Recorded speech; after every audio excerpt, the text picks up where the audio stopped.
শুধু দর্শক বন্ধু, আপনারা দেখছেন একে নিউজ বাংলার। এই মুহূর্তে উপস্থিত রয়েছি ফুরফুরা শরীফ রাজারহাটে 17 একর জমিতে মাননীয় মুখ্যমন্ত্রী মমতা বন্দ্যোপাধ্যায় দুর্গাঙ্গনের শিলান্যাস করলেন 29 ডিসেম্বর, এবং সেই অনুষ্ঠানে বহু মুসলমান অংশগ্রহণ করেছেন বলে সেই জায়গার মানুষ বলছেন। কিন্তু ফুরফুরা শরীফের পীরজাদা তোহা সিদ্দিকী দাবি করছেন যে দুর্গাঙ্গন নয়, রাজারহাটে 13 থেকে 14টি মন্দির তৈরি হয়েছে এই হিটকোট জায়গায়।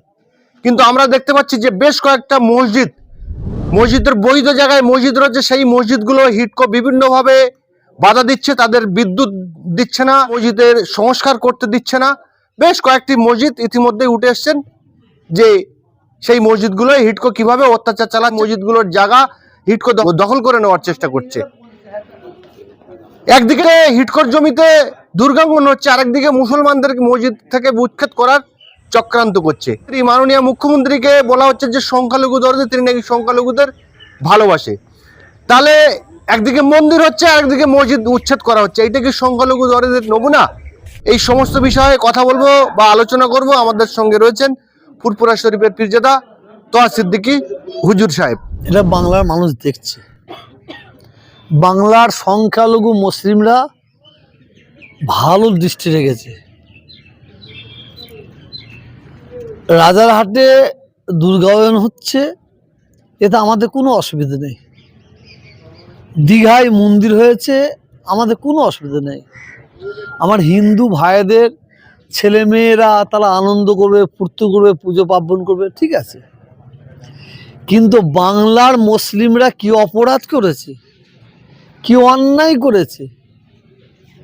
তো বাংলার মুসলিমরা বারে বার মুখ্যমন্ত্রীর কাছে দাবি রেখেছে যাতে ওই দীঘায় অন্তত 40% মুসলিমরা যায়, পর্যটক কেন্দ্র, ওখানে একটা ওয়াকাফ সম্পত্তি, ওয়াকাফের অর্থ দিয়ে একটা মসজিদ করা যাতে হয়। এবং রাজারহাটে হিটকো জমির ওপরে আপনারা কতটা জানেন জানি না, 13টা মন্দির অলরেডি হয়ে গেছে।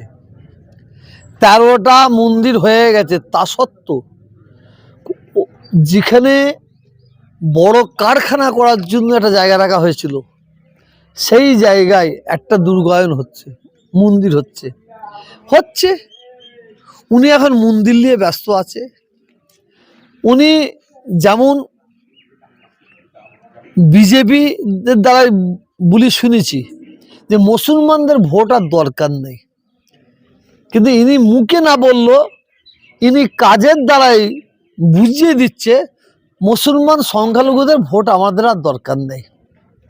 কারণ সংখ্যালঘু মুসলিমরা বারে ওনার কাছে দাবি রেখেছে যাতে একটা মসজিদ করা হিটকোর ওপরে। কারণ হিটকোর ওই এলাকায় হাজার হাজার মুসলমান বাস করে, তারা ঈদের নামাজ পড়তে পারেনি, তারা মসজিদে পায়নি নামাজ পড়ার জন্য।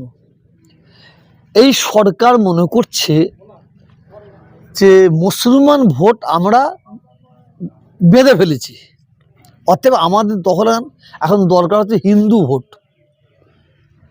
ভোট দরকার। ইনি মন্দির করে হিন্দু ভাইদের, মা বোনেদের মন জয় করার চেষ্টা করছে। আমি 100% শিওর, 100% উনি 100টা যদি মন্দির করে, হিন্দু ভাইদের, বোনেদের, মায়েদের মন ফিরে পাবে না।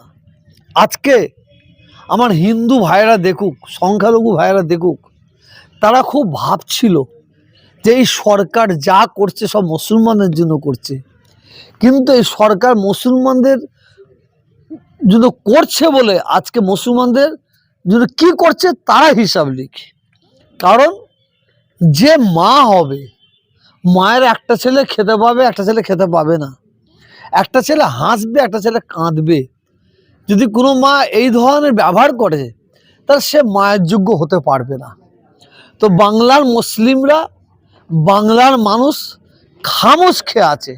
কারণ আমাদের মুসলমান সাধারণ মানুষরা এখনো বুঝতে পারছে না, মুসলমানরা আমাদের মেরুদণ্ড ভেঙে দিয়েছে।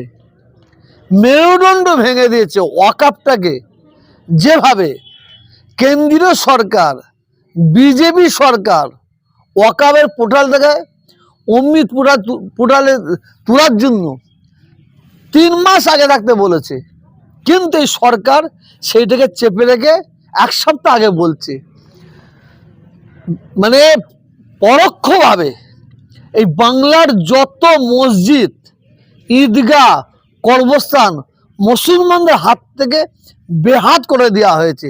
তার জন্য আমি এই সরকারকে দাবি করবো বলে মনে করি। কোথায়? আপনি বলছেন যে নিউ টাউনের হিটকোট জায়গায় 13টা মন্দির হচ্ছে, 13 দুগুণে 26, কোনো আপত্তি নেই, কিন্তু মুসলমানদের যে মসজিদগুলো রয়েছে সেগুলোকে কেন ভেঙে দেওয়া হচ্ছে? মানে সেগুলো কেন তুলে মানে দেওয়া হচ্ছে? এটা ভাবার কথা।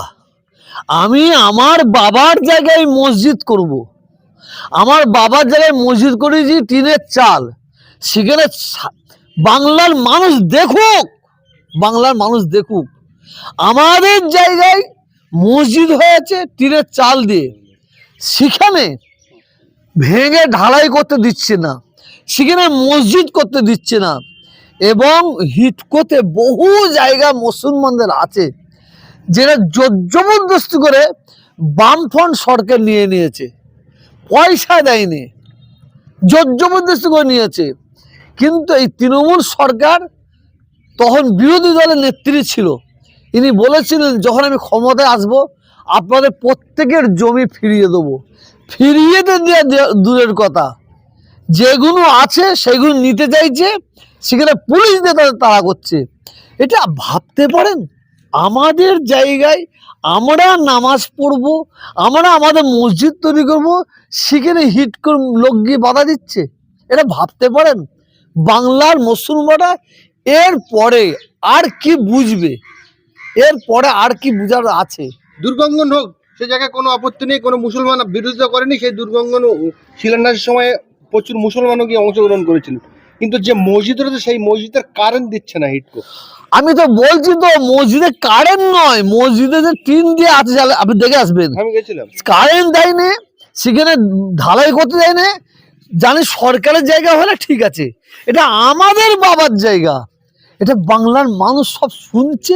এবার দরকার হয় দেখে আসবে, দেখে আসবে এই সরকার আমাদের প্রতি ইনডাইরেক্টলি কি অত্যাচার করছে, কি জুলুম করছে।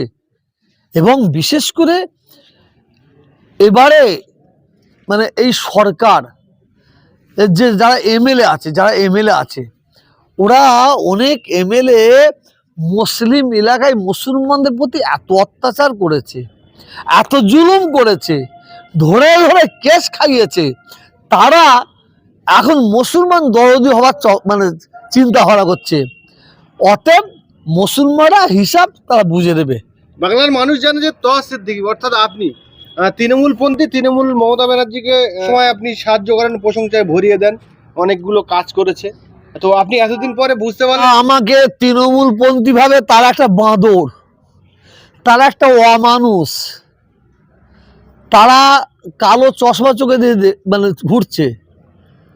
আমি আল্লাহকে সাক্ষী রেখে বলছি, আমি আমি বেঁচে থাকা অবস্থায় আমি মুসলমানদের সঙ্গে বেঈমানি করতে পারবো না, আমি মানুষের সঙ্গে বেঈমানি করতে পারবো না।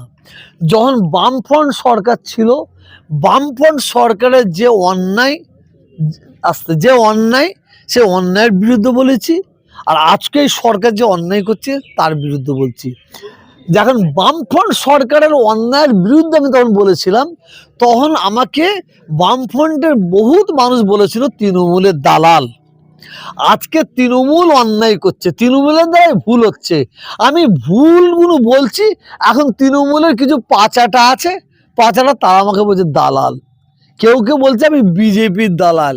এরা জানে না, আমি আগেও বলেছি আজকে বলছি, বিজেপি যদি কোনো মুসলমান করে সেই মুসলমানটা জানাজার নামাজ পড়া যাবে না। বিজেপি যদি কোনো মুসলমান করে সেই মুসলমানটার মানে মুসলমানদের কর্মস্থানে কবর দেওয়া যাবে না। তা আমাকে ভাবে কে?